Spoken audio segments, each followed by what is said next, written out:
saattir bekliyor. Niye oturdun o zaman? Kendi oğlu bekleyince nasıl kendini paralıyor ya?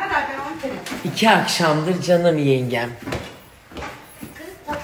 bizi eve sokmamak için sürekli dışarı götürtüyor. Görüyorsunuz. Öyle bir bahsediyorum. Oh. Bak.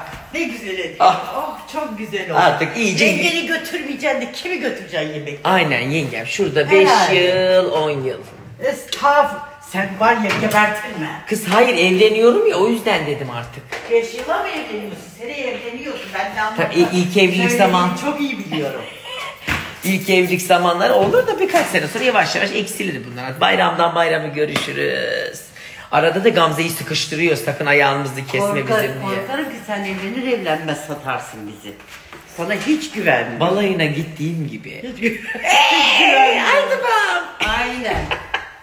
Kerem var, Atakan var, artık ailenin bekarları onlar. Sanki onlar da bekar kalacaklar. Bu arada ben evleniyorum diye Kerem bütün ailedekiler ona kalacak, evin bekar olacak diye hazırlıklara başladı ben size diyeyim. Çok sürmeden Kerem de her an sözlenebilir. Benimki de epey heveslendi.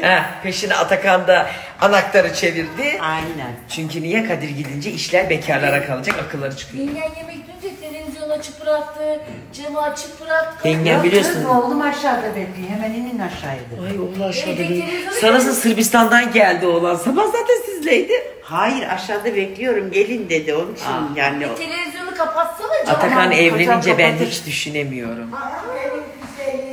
Kocam Oo gibi- Engin Ayhan'cığım hayırlı akşamlar, nasılsınız? Aile apartman olunca her yerden bir akraba çıkıyor.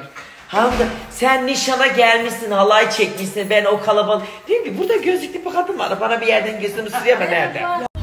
Çıktık şimdi, gündüz o kıçını düven kadının yerine gidiyoruz. Olay yerinde yengem bana olayı anlatacak. Canlı canlı bir şekilde görmek istiyorum, nasıl?